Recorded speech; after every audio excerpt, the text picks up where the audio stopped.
बहुत हो गई महंगाई की मार, अब की बार मोदी सरकार। इस जुमले के साथ केंद्र सरकार ने देश की सत्ता हाथ में ली थी और देश की जनता को महंगाई से निजात देने का वादा दिया था, मगर हुआ उल्टा ही। आज महंगाई की वजह से देश की जनता त्रस्त है। इस विषय पर आज बहुजन मुक्ति पार्टी ने नागपुर के संविधान चौक पर आंदोलन किया और अपनी मांगों को सामने रखा है। उनसे बात की है महाराष्ट्र टीवी 24 ने। देश में लगातार जो है ईंधन की दर बढ़ोतरी हो रही है, जनता परेशान है। ऐसे में आज बहुजन मुक्ति पार्टी ने जो है संविधान चौक पर आंदोलन छेड़ा है। उनका क्या कहना है उनसे जानेंगे। मुझे बताइए, ईंधन दर बढ़ोतरी लगातार हो रही है, जनता परेशान है, आपने आज आंदोलन किया है, इसी विषय पर क्या कहना चाहेंगे आप?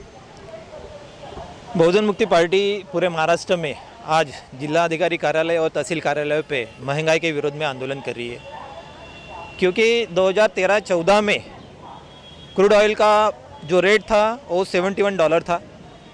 आज भी क्रूड ऑयल का जो रेट है $71 ही है। तब पेट्रोल और डीजल 71 रुपये था और 60 तक डीजल था, लेकिन आज के तारीख में 102 रुपये पेट्रोल है और 94 रुपये डीजल है। तो ये इतना यानी बेसिक जो पेट्रोल की जो कीमत है वो 27 रुपये 95 पैसा है और डीजल का 24.85 पैसा है। जब 28 रुपये और 25 रुपया पेट्रोल और डीजल का रेट है, तो फिर 102 और 94 रुपये में सरकार क्यों बेच रही है? इसकी वजह जो है, जो सरकार सेंट्रल गवर्नमेंट की है और स्टेट गवर्नमेंट की है, वो टैक्स ले रही है। मान लो कि 2 रुपये का ट्रांसपोर्टिंग, 4 रुपये का पेट्रोल पंप मालक का, तो ये अगर निकाल दिया जाता है तो 68 रुपये टैक्स गवर्नमेंट ले रही है। और 2014 से आज तक गवर्नमेंट ने इस टैक्स के माध्यम से 25 लाख करोड़ की जनता के माध्यम से जनता के पास से लूट की हुई है, और इसीलिए हम इसका विरोध कर रहे हैं। साथ ही साथ जो घरगुती गैस है, वो घरगुती गैस 861 रुपये आज नागपुर में मिल रहा है, 861 रुपया। उसका एक्चुअल प्राइस है 127 रुपया। उसमें गवर्नमेंट, सेंट्रल गवर्नमेंट 398 रुपये और स्टेट गवर्नमेंट 102 रुपया टैक्स ले रही है। उसी तरह खाद्य तेल का भी देखा जाए तो खाद्य तेल में भी बहुत सारा टैक्स है। तो ये टैक्स फिलहाल में 1.5-2 साल से कोविड जन्य परिस्थिति है, और कोविड जन्य परिस्थिति में बहुत सारे लोगों का जॉब चला गया हुआ है, घर के बाहर नहीं निकल पा रहे हैं, और ऐसी परिस्थिति में ही सरकार टैक्स ले रही है। और टैक्स कम करना चाहिए, यानी महंगाई कम हो जाएगी। महंगाई की जब कम हो जाएगी तो ट्रांसपोर्टिंग कम हो जाएगी। तो इसीलिए हम इसका विरोध कर रहे हैं। महंगाई कम होना चाहिए, ऐसा यही इन लोगों का कहना है। हमारे साथ और एक आंदोलन करता है जिनसे हम बात करेंगे। मुझे बताइए कि ये जो लगातार दर बढ़ोतरी हो रही है, उसकी वजह से जनता को काफ़ी बोझा उठाना पड़ रहा है टैक्स का। तो आपको क्या लगता है, ऐसे इसमें क्या होना चाहिए, किस तरह की परिस्थिति निर्माण होनी चाहिए, सरकार ने इसको किस तरह से लेना चाहिए? देखिए, कुछ समय पहले भारत देश में 5 राज्यों में चुनाव थे। तब सरकार ने किसी भी प्रकार के पेट्रोल, डीजल और गैस की मूल्य वृद्धि नहीं की। लेकिन जैसे ही चुनाव खत्म हो गया, वैसे ही आए दिन ब दिन पेट्रोल की कीमतों में बढ़ोतरी करना, डीजल की कीमतों में बढ़ोतरी करना, गैस जो है उसकी कीमत बढ़ा देना। ये सरासर भारत देश के जनता के साथ में लूट का कार्यक्रम भारत की सरकार ने चलाया हुआ कार्यक्रम है। मूर्ख बना रही सरकार। जब आज से 7 साल पहले जब कांग्रेस की सरकार थी, तो नरेंद्र मोदी सरकार ने, बीजेपी सरकार ने महंगाई का विषय लेके पूरे देश में हो हल्ला किया। चाहे स्मृति ईरानी जी रहे, चाहे सुषमा स्वराज रहे, चाहे जेटली जी रहे, चाहे प्रधानमंत्री नरेंद्र मोदी जी रहे, इन लोगों ने पूरे देश में महंगाई को इशू बनाया था। और महंगाई को इशू बनाते हुए पूरे देश में हो हल्ला करके ये लोग सत्ता में आए। मैं ये बताना चाहता हूँ, कांग्रेस के समय में जब सरकार थी तब 72-75 रुपये पेट्रोल डीजल के रेट थे। आज अगर पेट्रोल और डीजल के रेट 100 रुपये क्रॉस कर गए, क्या इसके लिए जिम्मेदार बीजेपी सरकार नहीं है? पेट्रोलियम मंत्री जो प्रधान जो है, 2 दिन पहले उनका पेपर में स्टेटमेंट आया कि 25 लाख करोड़ रुपए जो पेट्रोल और डीजल के माध्यम से जो हम लोगों ने फंड इकट्ठा किया है, वो जन कल्याणकारी योजनाओं के ऊपर में खर्च किया जाने वाला है। हमारा ये सवाल है कि अगर आप 25 लाख करोड़ रुपए अगर इकट्ठा करते हो पेट्रोल और डीजल की मूल्य वृद्धि करके, तो जनता के जो टैक्स जो जनता दे रही है उसको कम करने के लिए आप वो पैसा रिलीज़ क्यों नहीं करते? वर्ल्ड बैंक का इतना बड़ा कर्जा भारत देश के ऊपर में है, वो ख़त्म करने के लिए 25 लाख करोड़ रुपए रिलीज़ क्यों नहीं करते? बहुत बड़े पैमाने पे भारत देश में बेरोजगारी का प्रमाण है, सब लोगों को 5-5, 10-10 हज़ार रुपये प्रति महीना 12 महीने के लिए आप लोग वो पैसा रिलीज़ क्यों नहीं करते? सरकार ये कतई नहीं करना चाहती। सरकार जो है महंगाई बढ़ाना चाहती है और जनमानस को पीड़ित करना चाहती है, उत्पीड़ित करना चाहती है। जनता परेशान है, लोगों का कहना है, आंदोलनकर्ताओं का कहना है कि सरकार ने जो टैक्स के माध्यम से पैसा कमाया है, महंगाई का दर बढ़ रहा है। ऐसे में महिलाओं को भी अपना घर खर्चा चलाने में काफ़ी दिक्कतों का सामना करना पड़ रहा है। हमारे साथ कुछ महिलाएं हैं जिनसे हम बात करेंगे इस पूरे विषय पर। मुझे बताइए, आप भी एक महिला हो, आपको घर चलाने के लिए काफ़ी दिक्कतों का सामना करना पड़ रहा है। महंगाई बढ़ रही है, गैस सिलेंडर के भाव बढ़ रहे हैं, बाहर आना जाना करते हो पेट्रोल के दाम बढ़ गए। ऐसे में किन समस्याओं का सामना करना पड़ता है? सर देखिए, समस्या तो आज तो बहुत है, और ये जो सरकार है, ये सरकार इतनी बेकार सरकार है कि इन्होंने पूरी व्यवस्था सिस्टम को ही तहस नहस कर दिया है। तो सब मतलब इतना महंगा कर दिया है कि हम आम लोगों को ना इतना मतलब जीना मुश्किल हो गया है। सब महंगा कर दिया, राशन महंगा, तेल महंगा, पेट्रोल महंगा। आज तेल देखिए आप 200 रुपये किलो हो गया खाने का। हम गरीब लोग कहाँ से इतना मतलब महंगा तेल ला के खा सकते हैं क्या? कुछ भी नहीं। लेकिन ये जो सरकार ने खुद का देख रही है और व्यवस्था मतलब इतना षड्यंत्र कर रही है, जो हम SC ST OBC माइनॉरिटी जो मूल निवासी है भारत के, हम लोगों के साथ वह धोखाधड़ी कर रहे हैं। और ये लॉकडाउन के पीरियड में क्या है, उन्होंने क्या किया है कि लॉकडाउन के वजह से उन्होंने मतलब एक षड्यंत्र जाल बिछाया है कि ये जो हमारा लॉकडाउन है उनका वो सफल कर सके कि हमको कैसे गुलाम बनाया जाए और अधिकार वंचित कैसे कर दिया। मतलब ये इनका एक उद्देश्य एक नहीं है, इनके कई उद्देश्य है। तो इसमें से जो महत्वपूर्ण जो है वो है महंगाई। हम गरीब लोग, जो आम आदमी है, जो गरीब इंसान है, वो इतना महंगा खाना मतलब लेके नहीं खा सकते हैं। कंट्रोल राशन मिलता है, राशन में भी इतना नीच दर्जे का अनाज मिलता है कि वो जानवर को देते हैं, जानवर भी नहीं खा सकता, इतना खराब हमको मतलब कंट्रोल में राशन मिलता है।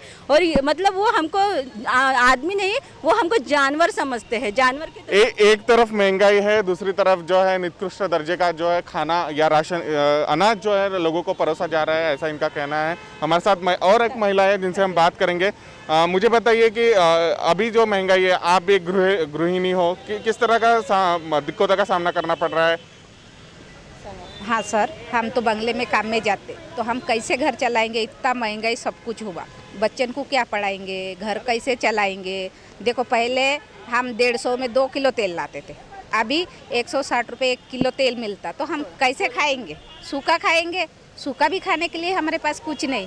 और बंगले में काम वाले जाने की महिलाओं को तो ऐसा है, ना कुछ 2 दिन बीमार रहे तो ना 1 रुपया मिलता, छुट्टी मिलती ना कुछ मिलता, इतनी परेशानी है। तो ये सरकार को समझना चाहिए, हमारे जैसे महिला कैसे घर चलाएंगे, आज कैसे बच्चन को पढ़ाएंगे, कैसा क्या करेंगे इसे? सर थोड़ा खाने का तो प्रश्न है, साथ में बच्चों की पढ़ाई का भी प्रश्न है। हमारे साथ कुछ महिलाएं हैं जो आज यहाँ पे प्रतीकात्मक चूल्हा जलाकर आंदोलन कर रही है। किस तरह से ये खाना बना रहे हैं, हम बात करेंगे इनसे। ताई मुझे बताइए, आज आप आंदोलन कर रही है यहाँ पे, किस तरह का आंदोलन है ये? हम अभी गैस सिलेंडर महंगा होने की वजह से हम चूल्हे पे खिचड़ी बना रहे हैं। अभी हम अपने घर में भी चूल्हे पे ही खाना बना रहे हैं, गैस सिलेंडर महंगा होने की वजह से। अभी हम ये कलेक्टर को बताना चाहते हैं कि देखो महंगाई में हम गैस सिलेंडर नहीं ला सकते हैं। एक तो लॉकडाउन था, काम धंधे बंद थे, सिलेंडर भी महंगा हो गया। अभी हम चूल्हे पे ये खिचड़ी बना रहे हैं, ये खिचड़ी जाके हम उनको खिलाएंगे और उनको बोलेंगे कि आप भी खाओ, आपके साथ हम भी खा रहे हैं। पहले जो सिलेंडर था उसकी कीमत काफी कम थी, अभी जो बढ़ रहा है और सब्सिडी देने के नाम पर जो है सिलेंडर की कीमतें बढ़ा गई है। अभी सिलेंडर कितने में मिल रहा है और कितनी सब्सिडी मिल रही है? 1000 रुपये का सिलेंडर है, 1000 रुपये का सिलेंडर है। अभी कहाँ से लाएंगे 1000 रुपये का सिलेंडर? खाने को ही नहीं है, अभी सब्सिडी भी बंद हो गई है, खाने को भी नहीं है। अभी लॉकडाउन की वजह से काम धंधे भी हट गए हमारे हाथ से, क्या खाएंगे हम? सिर्फ चावल गेहूँ देने से कुछ नहीं होता है ना, साथ में कुछ तो चाहिए ना हमको। खाना कहीं पे बनाएंगे हम? आखिर अगर गैस सिलेंडर महंगा हो गया तो जाहिर सी बात है हमको चूल्हे पे ही बच्चों को खाना खिलाना पड़ेगा ना। बच्चों को चूल्हे पे बना के खिलाएंगे ना, इसलिए हम चूल्हे पे बना रहे हैं, हम भी खाएंगे और उसको भी बोलेंगे कि तू भी खा के देख चूल्हे पे बना हुआ खाना कैसा बनता है। तो अभी आपका क्या कहना है कि सरकार ये जो काम कर रही है, तो उसके बारे में आप एक गृहिणी हो, क्या बताओ? हम तो बोलेंगे उनको कि अपने गैस सिलेंडर का भाव कम करना चाहिए उसने, पेट्रोल की नहीं तो खुर्ची से हट जाना चाहिए उसने। अगर उसको सरकार नहीं चलानी आती है, गरीबों का ध्यान नहीं रख सकती है, हाँ नहीं तो फिर हमारी जो बीएमपी की सरकार है वो राज करके दिखा सकती है उनको कि कैसे राज करना है और क्या करना है। अगर महंगाई का सवाल है, साथ ही में खाने का भी सवाल है। निकृष्ट दर्जे का जो है खाना परोसा जा रहा है लोगों को, साथ में बहुत सी और समस्याएं, बच्चों को पढ़ाएंगे कैसे ऐसे में, और घर कैसे चलाएंगे, महंगाई की वजह से पेट्रोल बढ़ गया। तो ऐसे में इन सब सवाल ये इस आंदोलन के माध्यम से महिलाएं वर्ग और ये जो है बहुजन मुक्ति पार्टी उठा रही है। हमारे साथ राष्ट्रीय बे है जो हमसे बात करेंगे इस पूरे विषय पर। मुझे बताइए कि महंगाई बढ़ रही है, आप भी एक महिला हो, किस तरह की दिक्कतें आ रही है पूरी महंगाई की वजह से? पेट्रोल, डीजल, गैस सिलेंडर और खाद्य तेल ये सब बढ़ गया है, क्या बोलना चाहेंगे आप? पहले तो ये बताए गए कि ये सरकार जो है मुजोरी कर रही है, घमंडी रवैया है, चाहे फिर वो किसानों के प्रति हो, चाहे वो फिर आशावादी के प्रति हो, आम जनता के प्रति हो, पुलिस प्रशासन के प्रति हो, यानी भारत के हर एक नागरिक के प्रति घमंडी रवैया जो सरकार दिखा रही है। तो ये केवल और केवल ईवीएम से आई हुई सरकार होने के कारण उनको मालूम है कि वोटर्स की वैल्यू 0 हो गई है, इसीलिए उनको मालूम है कि हम कुछ भी करेंगे तो लोग जो है हमारा कुछ बिगाड़ नहीं सकते और ना तो हमारी सरकार गिरा सकते हैं। ठीक है, तो ये महंगाई आप देखेंगे कि पिछले कोरोना में भी जो लॉकडाउन था उसके कारण हमारा जीडीपी जो 60% चल रहा था वो ऑलरेडी 3% पे आ चुका था। ये फिर से सेकंड ईयर में ये जो लॉकडाउन चला, अभी जो ये पिछले मई महीने का जो जीडीपी देखा गया वो 2% से भी नीचे आ चुका है और महंगाई का जो है 30% के ऊपर महंगाई का जो रेट होता है वो 30% के ऊपर जा चुका है।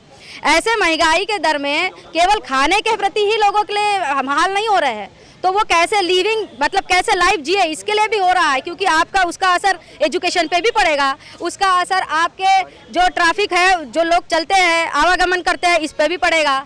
आप जो है बच्चों को या किसी को अपना कुछ भी सुविधा या फैसिलिटी मुहैया कराना चाहते हैं, इसके ऊपर भी पड़ेगा। मतलब ये महंगाई सबकी कमर तोड़ने वाली है, चाहे वो बड़ा हो, बूढ़ा हो, एक मीडियम कर्मी हो या स्मॉल स्केल पे का इंसान हो। उद्योगों की भी इस महंगाई ने कमर तोड़ी है। इसमें पेट्रोल का भाव, जिस पेट्रोल के लिए बीजेपी सरकार और कांग्रेस सरकार जो है एक में के ऊपर रस्सा खींच करती थी कि कौन कितने कम दरों में देगा, तो कांग्रेस की सरकार थी तो 70 का पेट्रोल था तो ये लोग चिल्लाते थे। फिर बीजेपी की सरकार आई और आज 100 के पार जो है ये पेट्रोल का पारा हो चुका है। तो इसके ऊपर सरकार ने लिमिट लाने की जगह कहते हैं कि लॉकडाउन के कारण सरकार के पास कमाई नहीं आ रही है और इसीलिए हमको जो है ये कमाई का साधन है और इसीलिए हम इसके पैसे कम नहीं कर सकते। लेकिन क्या एकमात्र पेट्रोल और डीजल यही कमाई का साधन है? तो लोगों को काम करने के लिए अलाउ करके उनको जो है वित्तीय व्यवस्था ये सप्लाई करके भी अपना जीडीपी और जो आमदनी है उसको बढ़ाया जा सकता है। लेकिन केवल और केवल लोगों का शोषण करके ये लोग जो है लोगों को शोषण करके उनको बैक फुट पे लाना चाहते हैं ताकि कमज़ोर इंसान किसी के खिलाफ आवाज़ नहीं उठाता। आपको लगता है कि ये सरकार जो है ये लाभ कमाऊ सरकार है? बिल्कुल, ये सरकार हो या वो सरकार हो, कांग्रेस बीजेपी दोनों भी एक ही एजेंडे पे काम करते हैं। क्योंकि जीएसटी बिल किसने लाया था? कांग्रेस ने लाया था। पास किसने किया? बीजेपी ने किया। ठीक है, उसके बाद भूमि अधिग्रहण बिल किसने बनाया था और किसने इसको पास करने की कोशिश कर रहा? इसका मतलब उनकी नीतियों को ये लोग आगे फॉरवर्ड कर रहे हैं। मतलब दोनों भी एक ही नीति पे काम करने वाले सरकार है और इसीलिए इस सरकार को अपनी कुर्सी खाली करना चाहिए। लोगों का ये जो शोषण कर रही है इसके खिलाफ आज लोग हर तरह से, किसान हो, किसानों को आप देखेंगे कि 6 महीने से ज़्यादा दिल्ली के बॉर्डरों पर बैठे हुए हैं। हम आम इंसान हैं, हमको बचाने के लिए लोग कहते हैं कि घर में रहो, प्रशासन हमारे ऊपर बड़जबरी करती है। और वो जो दिल्ली में किसान बैठे हुए हैं क्या वो आम इंसान नहीं है? वो 6 महीनों से ज़्यादा से वहाँ बैठे हुए हैं, क्या उनको कोरोना ग्रस्त नहीं करता? उनकी मांग क्या है कि 3 बिल रद्द करो और हमें घर जाने दो। वो भी सामान्य इंसान है। ये कैसा मोदी सरकार है? एक कहता है कि भैया हम आम इंसान हैं, हमको बचाना है, और वो किसान क्या आतंकवादी है? अगर आतंकवादी है तो कम से कम जेल में डालो। और अगर वो सामान्य इंसान है, उनको भी देश की जान है, किसान देश की जान है। किसान बुआई करने करेगा तो लोग क्या खाएंगे, आम जनता क्या खाएंगे? उसके भी प्राइसेस बढ़ेंगे। आज ये अनाज का दर बढ़ना, आज तो केवल पेट्रोल डीजल बढ़ा रहे, उसके बाद में अनाज की दरें भी बढ़ेगी। क्यों? अगर खाने की कमी आपूर्ति होगी तो उसकी भी दाम बढ़ेंगे और दाम बढ़ेंगे तो फिर आम इंसान के पास वो महंगे दामों में पहुंचेंगे तो आम इंसान खाएगा क्या? गया। और ये किसानों को भी मालूम है, क्योंकि किसान एक अन्नदाता है, इस देश का अन्नदाता है और वो जानता है, इसीलिए भी वो इस महंगाई को और इन शोषण करने वाली सरकार के खिलाफ अपना नारा बुलंद करे हुए है। तो हम कहना चाहते हैं कि इस किसान और जितने भी भारत देश की जनता है ये महंगाई के विरोध में अपना आवाज़ बुलंद करे। और ये जो मुजोरी कर रही है सरकार, इसलिए जो आने वाली जितने भी इलेक्शन है उसमें ईवीएम से चुनाव नहीं होना चाहिए और ईवीएम के खिलाफ जो है लोगों ने आवाज़ बुलंद करना चाहिए। क्योंकि उत्तर प्रदेश का भी रिजल्ट आया है जिसमें पंचायती चुनाव में प्रूफ हो चुका है, वहाँ 30% निर्दलीय लोग चुन के आए हैं और लोकल पार्टी वाले, है ना। तो जिससे पता चलता है कि हमारे देश में अगर बैलेट पेपर से चुनाव हो तो ये जितनी भी शोषण किए हुए 60 और 70 साल की सरकारें हैं ये जो है पलास्त हो जाएगी, रद्द हो जाएगी और नए ये जो यंग पीढ़ियों की जो सरकार है ये जरूर आना चाहिए, तभी देश को नया विकसनशील देश बनाया जा सकता है। कैमरा पर्सन दिलेश के साथ मैं प्रकाश शुंकलवार, महाराष्ट्र टीवी 24 नागपुर।